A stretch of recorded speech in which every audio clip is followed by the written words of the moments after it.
In Marwa's yesterday's video, we saw Marwa pulling his leg and kicking Malaika the horse, and also there is a situation where we saw Onyx and Malaika actually they are very frightened, especially when Marwa comes near them. That means that I'm going to speak about plight zone, and also in today's analysis I'm going to talk about the situation of the injured horse leg. So for today's analysis, I'm going to digest everything about horses. I wanted to bring another topic about horses nutrition. You know, yes, you can see some ribs there, but generally he's not. See the stomach, but generally he's doing okay.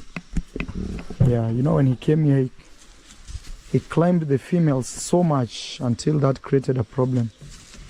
But I've seen it good that in this YouTube channel there is no need for me to actually train people on how to raise horses, maybe horses nutrition. So that means that I'm not going to handle that. Let us talk with the situation that we have at hand. Malaika in. I need some stick at least to move.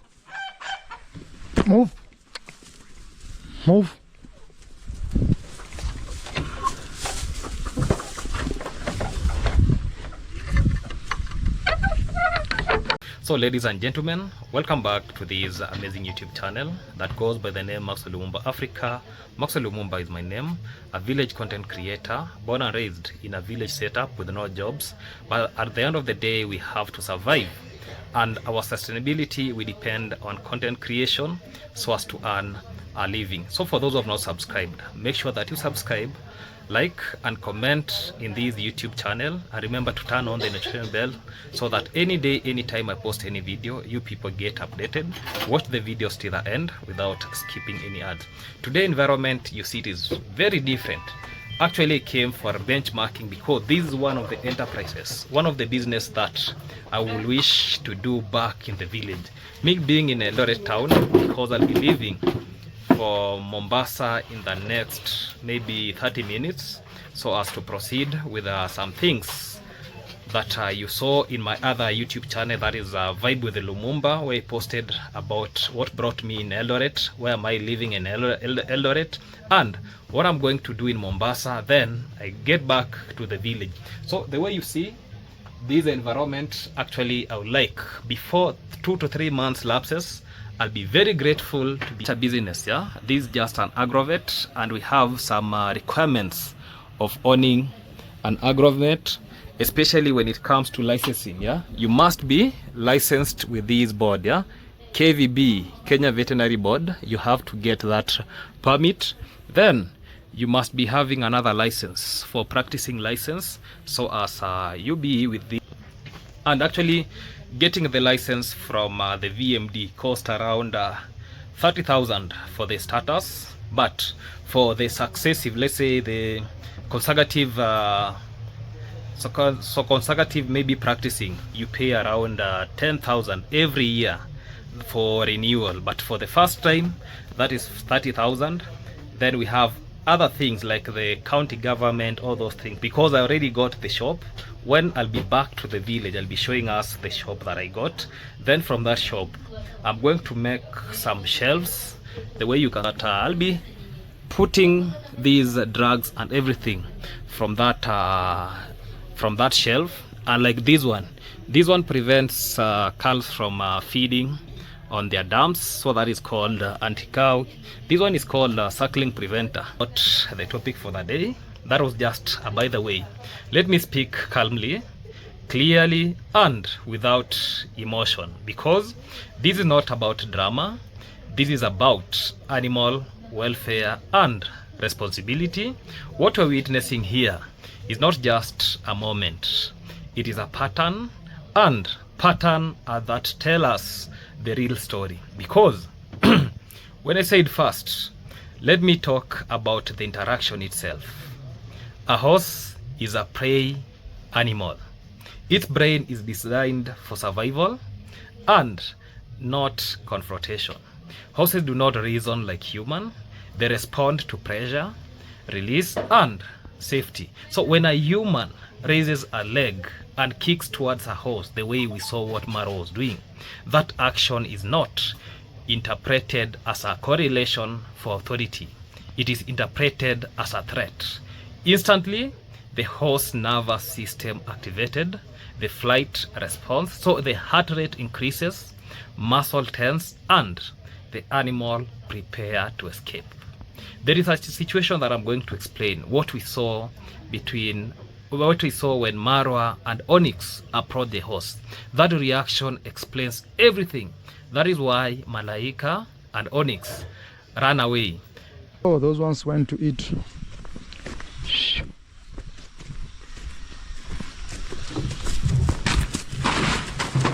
Oh my God. Marnon! That is why they maintain distance. That is why they do not trust. That is not stubbornness. That is fear conditioning. Even when you saw those horses standing at that door, that means they are frightened, because if they get inside, they won't be having that chance to run away. So that's why they were actually standing at the doorpost, so that when anything happens, they get out easily and run away. So every time a horse associates handler with pain or aggression, trust is destroyed, because once trust is broken, training stops and survival takes over. That means from that point onward, the animal is no longer learning. It is avoiding harm. And a frightened horse is a very dangerous horse, because it is very aggressive, but because it is unpredictable. Having said that, let me talk about another situation, about the injured leg. But Neo, what's up, girl? She wants food. I think there's food. All she needs is, see how this place looks. It needs to be cleaned.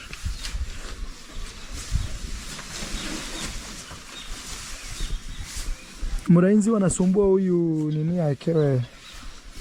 I see flies disturbing her there, so we wanna put something.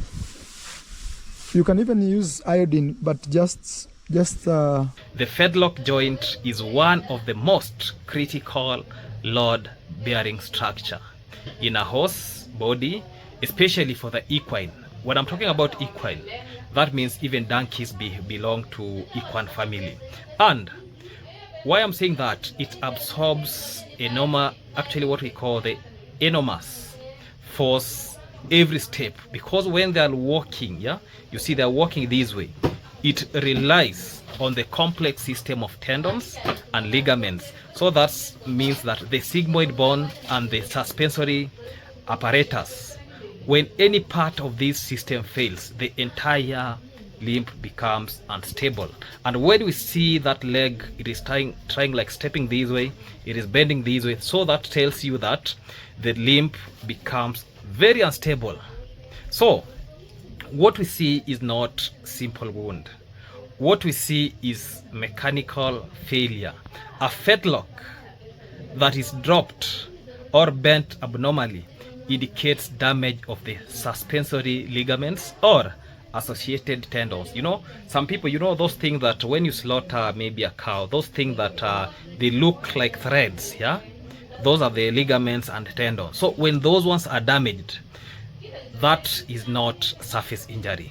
That is not something healed by bandaging and spraying aerosol medication, because the last time I spoke about that, and still I'll be saying about that, because soft tissues of this nature requires immediate diagnosis through imaging and strict immobilization, and often surgical stabilization. So keeping a horse walking on a compromised fetlock, the way it is now doing, it's like this way. So that means for few weeks it causes irreversible damage. And more so, let's say for example this horse becomes healed and starts walking, you get what we call muscle atrophy begins quickly. where you see like the horse is walking like it is limping. One, so that means that the muscle there, the ligaments and everything has degenerated, so it becomes it shortens. Yeah, once it shortens, it actually, that is what we call atrophy. So when atrophy happens, you get that the tendons heal incorrectly and scar tissue replaces functional tissues, blood flows is altered, and even if swelling is there, it reduces. Function does not return normally. So that is why I'm really talking about that, and I'll be elaborating more. So after a month in that condition, the outcome is predictable. Chronic lameness is what we can see, permanent disability, loss of athletic function, and eventually loss of quality of life. So that is why I personally, I was recommending we just do what we call euthanasia. Just make the horse sleep peaceful, because even if it heals, that horse is already in pain. More suffering is being, actually the horse is getting more suffering. So getting away this suffering, just make the horse to sleep, and that is not speculation. That is veterinary science. So neglect does not always look violent. Sometimes neglect looks like delay, and sometimes it looks like hope without action. Sometimes it looks like content being made where the animal deteriorates slowly, because what we can see every time Marwa goes to that stable is really talking about these horse. Just make that horse sleep peacefully, then stop talking about that horse, because a horse does not need punishment. A horse needs safety. A horse does not need fear. A horse needs calm leadership. A horse does not need excuses. A horse needs proper medical care. So when animals run away from you, it is communicating. So when an injury does not improve after weeks, it is communicating. Ignoring those signals is no longer ignorance. It becomes responsibility denied. Owning animals is not about image. It is not about views. It is not about control. It is about duty. And when the duty is neglected, the animal pay price silently. So what I would want to recommend to Marwa, just make sure that that horse sleeps peacefully. Just euthanize it, then you won't lose, because the more it stays there, because one thing, it cannot be able to handle its weight, the body weight. And apart from that, the way I said about suffering, the horse is really suffering. Also, look at the way the bandaging is being done. The bandage has been there for more than a month. And when bandage becomes there for more than a month, so that means there is warmth inside there. So once we have warmth inside there, you get that even the skin, you get that the skin coating starts cracking, or it becomes moist, so that the hair there actually it gets alopecic. Then after hair loss there, you get that there are some other infection. I remember I did a video about the same thing, where I went inside about anatomic and even microbial organism, how they can enter and penetrate that wound or that soft tissues to the bloodstream, and why it is very fatal. Having said that, even the spray itself, the spray, we usually use sprays especially for the minor injuries, but in a condition like that, because we can see flies, we can see everything, so that means the spray itself, because you are talking about spraying every day about spraying, spray these horse. So because you are spraying these horse every day, the sprays, apart from being aerosol, I agree they contain antibiotics, but also the same spray, they are like water in nature, they're just liquid. So when you spray, you just add something like water there, so that facilitates soaking and everything. So instead of that place getting healed, because if you could spray around 3 days and leave that wound could dry, now you are wetting the wound every day. Every time that wound becomes very, very wet, so that means even the healing process is being impaired. having said that, I wanted to speak about nutrition, but that place I'm not going to speak about it, because let me keep my own knowledge for myself, because they were speaking like, okay, I don't want to speak that too much because I'm on transit, so I'm traveling to some place. That being that, let me just take you around, then we appreciate everything, then we call it a day. Having said that, watch the entire video so that we can really appreciate what is happening and everything that is taking place. Stay tuned. Mambo vipi? Uko chonjo? Uko na nani? Borana? Sahiwal? Niweke Sahiwal, I think kuna zile zilikuwa umeniwekea ile day bado ziko, utaniwekea moja na nitrogen eh? Siriaja kama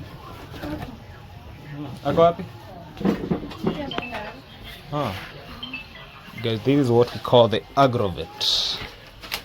Nimechoka, nataka nikimbie Mombasa. Say hi to the camera. Chiri. Say hi to the camera. Chiri is busy.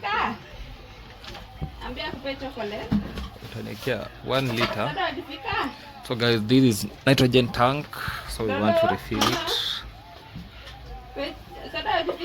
That is now the nitrogen, yeah. For those who have never seen nitrogen, that is how it is. So they're adding me a liter of nitrogen tank. That is what is. I'm doing good. How is life? Unang'ang'ana? Mimi nimesema hata nikuje. Siko Eldoret.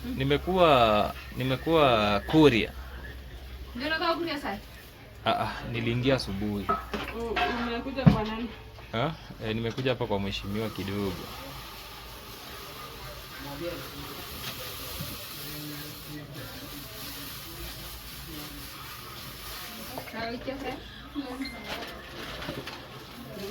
This is nitrogen. Moja inatosha? Eka tu moja. Ama bado iko chini? Ongeza nyingine. Ongeza nyingine moja.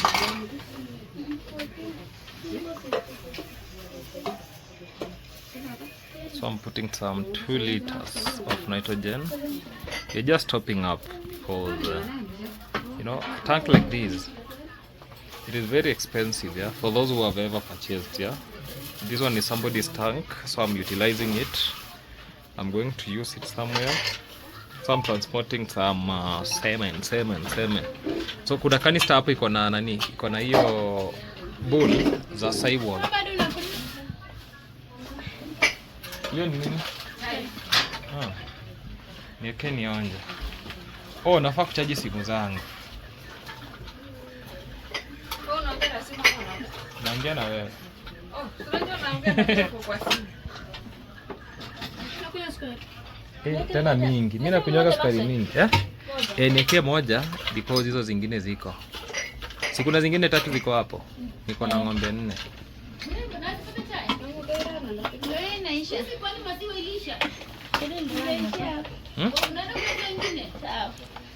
So, inakuja how much? Takua 1050. Sawa.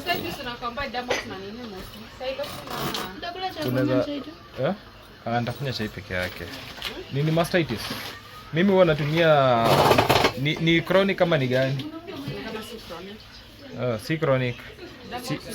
Si adunge tu penicillin peke yake. Na maybe intramamaris.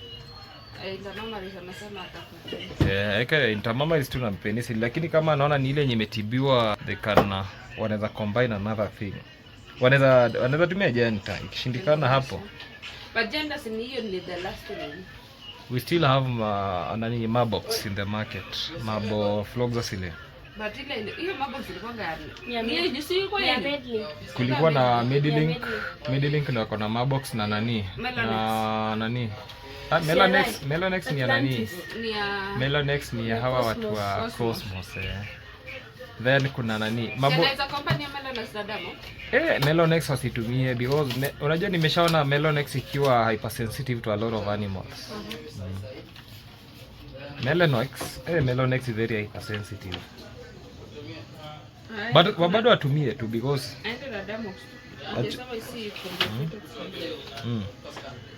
ende tu atumie hiyo Damox. Hiyo ni amoxicillin. Iko sawa. So guys, I'll be ending this video from that point. Then we'll be talking maybe in the not ni video. In the near future, I would like to be having a shop like this.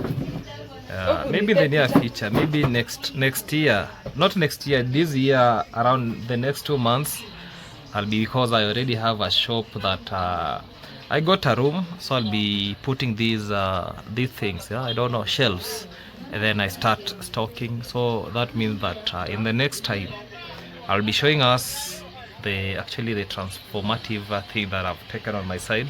So I achieve my dream because I'm business oriented, and hopeful one day I'll be having that business, and that is what keeps us moving, keeps us going. Today I've shown us Eldoret town, I've shown us some good animals, I've shown us how they refill nitrogen tank and everything. Even maybe you have heard how we just do some consultation about veterinary medicine, so as to ascertain how things are supposed to happen, not like what we see in the village where somebody is just buying horse drugs, then he just brings some unqualified people so as to give the horses the drugs. That is not what should be happening. That being that, let us watch the next episode. Goodbye.